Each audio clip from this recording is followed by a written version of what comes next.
Bonjour, bienvenue dans le 15h30. Nous sommes exceptionnellement aujourd'hui lundi, le 12 mars, et je vous fais puis de temps en temps aussi, je vais vous faire des petites surprises comme ça, peut-être vous faire des petits Facebook Live, là. On va changer peut-être de journée, le mardi. Depuis quelque temps, je faisais le mardi et le jeudi. Et là, aujourd'hui, je vous fais lundi. Alors, et on va voir le prochain Facebook Live. Cette semaine, ça sera jeudi. Alors, aujourd'hui, vous savez qu'on a une superbe belle journée. Dans le sens que le marché canadien va bien, c'est le marché américain qui est un petit peu plus en faiblesse. Par contre, le Nasdaq va super bien. Alors on va aller voir, jeudi passé, je vous ai mis ce graphique-là à l'écran. Je vous ai mis le Dow Jones et là, j'avais un triangle. Et je vous disais, c'est plus 3000 points ou c'est moins 3000 points. Et je vous avoue que je n'aime pas les triangles isocèles. C'est le triangle avec une fiabilité la pire. On n'est pas, les résultats sont pas nécessairement bons. Alors, par contre, je suis en interrogation parce que généralement un triangle, lorsqu'on fait les décomptes des vagues, il nous emmène ailleurs, presque généralement. Alors, fait que présentement, c'est pas tellement baissier, mais c'est pas haussier aussi. Et lorsque je décortique d'autres indices, c'est différent. Alors, fait que c'est pour ça qu'il faut, je pense, qu'il faut y aller prudemment. Et n'oubliez pas que cette semaine, c'est la semaine des options. Et qui dit option de mars, dit les trois sorcières. Alors, ça veut dire que tout se ferme sur les actions, les commodités et les marchés obligataires. Alors, c'est une semaine qui devrait être volatile. On devrait, en principe, on devrait terminer la semaine positivement. Mais, vous savez, ça veut dire que on pourrait terminer avec plus 10 points d'écart par rapport à aujourd'hui. Alors, fait que ça va nous faire une semaine qui sera volatile. Et d'ailleurs, aujourd'hui, le marché américain nous le prouve, on est négatif. Sauf que le marché, le Nasdaq nous fait un nouveau haut d'année. Alors, ça, c'était la figure technique que je vous avais mis jeudi dernier. Et là, on va revoir aujourd'hui. Regardez, fait que vendredi, on a une journée qui a poussé sur le haut de mon triangle. Bon, ça, c'est le graphique du Dow Jones. Et là, on voit qu'aujourd'hui, on est en baisse de 108 points. Et le point stratégique, c'est le 25 000 points sur le Dow Jones. Alors, si jamais il redescendait en bas de... Ça pourrait être plus baissier. Mais pour l'instant, je peux vous dire qu'on n'a pas, ça donne dans les deux sens. Alors, fait que si vous avez des beaux profits de prix, de fait, là, présentement, sur certains titres, à ce moment-là, il faut faire attention.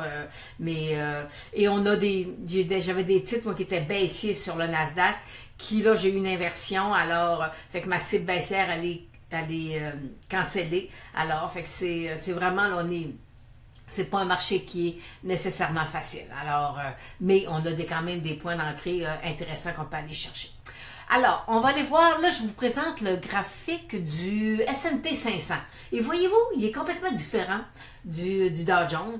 Le graphique du Dow Jones, on était dans un triangle, et là, je suis dans un couloir haussier.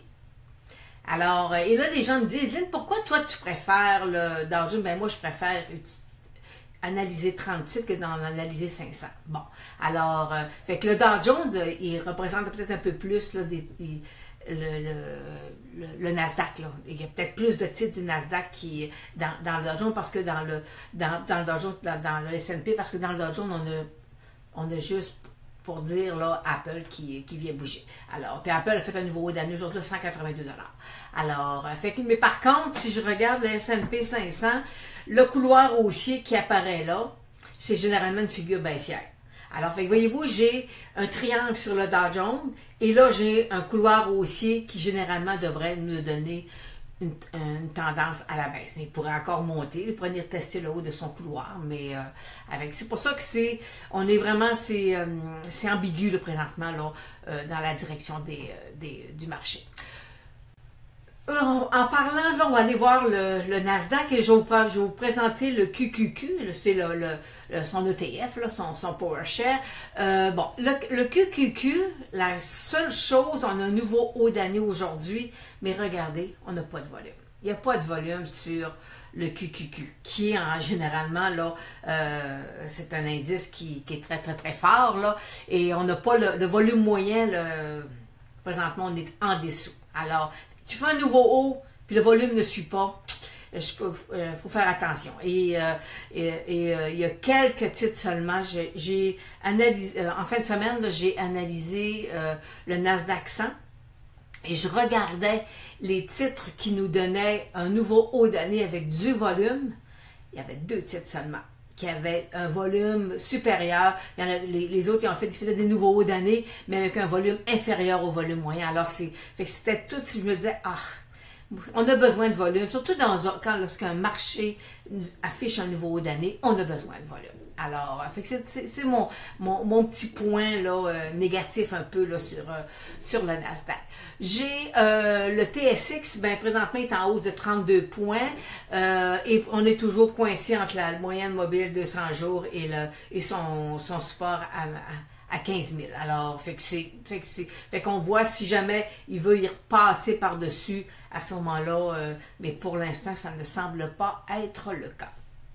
Il ne veut pas y aller. Aujourd'hui, bon, écoutez, on va parler de Bombardier, même si il n'y a presque pas il bouge pas, là, parce qu'il y a ils ont 2 problèmes avec deux avions, là. Alors, moi, je pensais qu'on allait avoir vraiment, là, une correction, une baisse. On est baissé de 3 sous, pas plus que ça. Alors on reste à voir qu'est-ce qu'ils vont trouver, là, mais c'est jamais bon, là. Alors, est-ce qu'il va continue à se déplacer dans un couloir latéral? Ben, ça fait quelques jours, ça fait 5 jours qu'il est dans un couloir latéral. Alors, est-ce qu'il va venir fermer son gap up ou il va venir fermer son gap down? Il y a le choix entre les deux. Alors, prenez celui que vous voulez, mais présentement, la plus-value là est quand même pas mal faite. Là. Je pense que Bombardier aura besoin d'un peu plus de repli. Là, je vais vous présenter le graphique phare au niveau de la technologie, parce que le secteur de la technologie a vraiment monté et vraiment à un sommet. Là. Alors, c'est le titre de CGI qui présentement est le titre à surveiller, parce que vous savez, moi, lorsque j'analyse mes secteurs, j'ai toujours un titre phare. Fait que comme ça me permet de voir où est-ce que le marché, le secteur va nous emmener. Et CGI, présentement, est un nouveau haut d'année. Alors, et exactement comme le secteur. Alors, si jamais, mais on voit que les hausses sont plus limitées, disons. OK? C'est modeste. On n'a pas des grandes chandelles, là. Il nous fait des nouveaux hauts, mais c'est quand même limité. Ensuite, oui, j'ai BlackBerry. Regardez là je vais aller dans des souvenirs de gens là qui ont aimé BlackBerry, Research in Motion avant. Alors, voyez-vous, regardez la belle phase que nous avons sur le titre. C'est un titre qui est parti quand même d'assez loin. Et fait que là, on a vraiment une belle accumulation. Je suis haussière sur le titre. Mais présentement, on me demande, Madeleine me demande, Lynn, est-ce que c'est un achat? Mais écoutez, là, c'est un titre qui corrige, puis il remonte, puis, vous savez, il se promène aussi, là, mais on a la prochaine résistance à 18 $, mais c'est une résistance qui est quand même importante. C'est là qu'on va voir s'il est capable de percer ça, puis de nous emmener un peu plus haut. Alors, puis on a quand même du volume qui est quand même intéressant. Aujourd'hui, c'est un volume moyen, mais c'est quand même, fait qu'on moyenne mobile 200 jours aller haussière. Alors, c'est quand même, c'est agréable. Alors, on va aller voir, j'ai le titre de Savaria. Normand qui me dit, Lynn, qu'est-ce que tu en penses? Bon, vous savez, ils ont fait des acquisitions. Hein? Alors, fait qu'il faut juste vérifier, voir si les bénéfices seront là, parce que présentement, oui, l'étranger a 40 fois les bénéfices, alors c'est énorme, là, mais fait que généralement, fait qu'on faut surveiller parce que c'est un titre qui a juste 41 millions d'actions en circulation. Alors, c'est pas énorme comme pour une entreprise, 41 millions, c'est acceptable. Ensuite, j'ai Michel qui demande, je vais me déplacer pour que vous la voyez bien comme il faut. Regardez, c'est vraiment un super un beau graphique, une belle phase. Hein? Cependant, la valeur comptable est négative. Alors, je vais être prudente, mais si jamais il se mettait à partir, il allait chercher du financement, puis qu'il repartait, mais à ce moment-là, vous pourriez aller chercher quelque chose d'intéressant. Mais étant donné que la valeur comptable est négative, pour moi, c'est la prudence est de mise là, pour les gens là, d'analystique.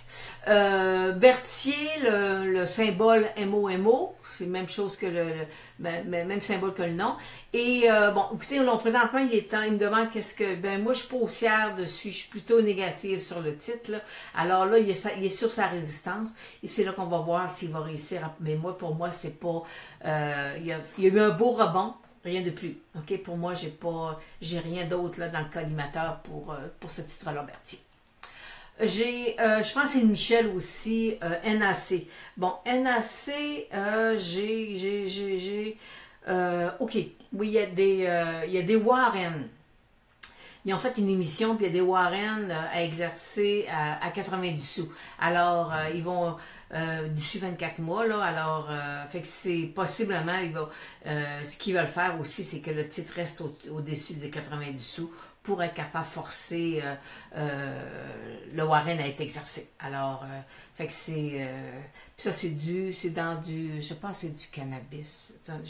Excusez-moi, je pense que c'est dans le cannabis. Excusez-moi, j'ai oublié de prendre une note. J'ai Michel, le symbole PET sur le Venture. Écoutez, qu'est-ce qui a fait monter le titre? C'est que sont dans le blockchain. Alors, ils sont en train de regarder ça, là. Alors, c'est ça qui fait monter présentement le titre. J'ai pas rien d'autre, là. J'ai pas d'autres choses.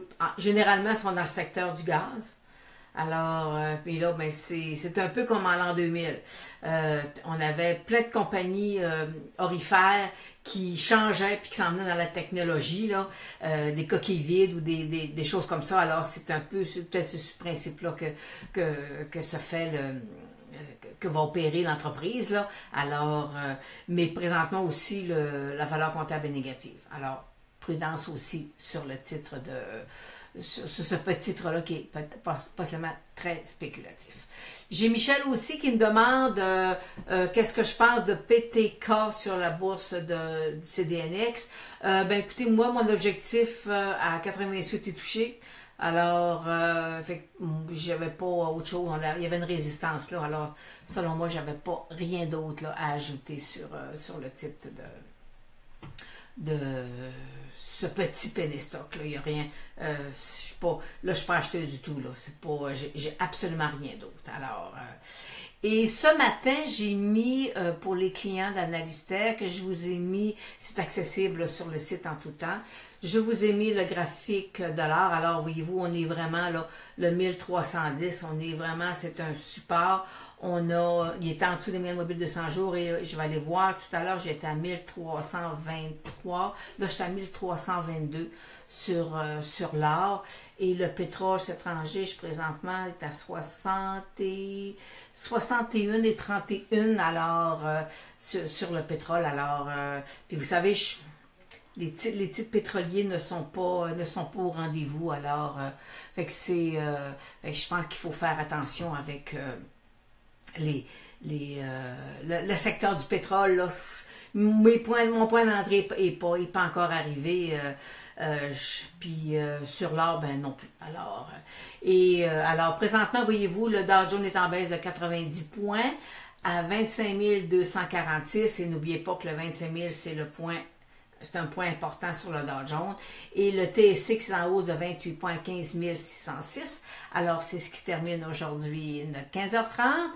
Alors, on se revoit jeudi. J'attends vos suggestions de titres. Et n'oubliez pas aussi que on a pour vous un Facebook privé.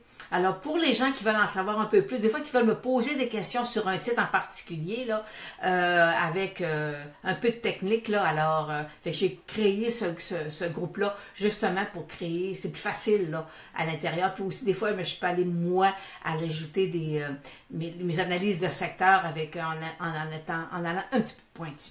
Alors, je vous quitte là-dessus et on se revoit jeudi.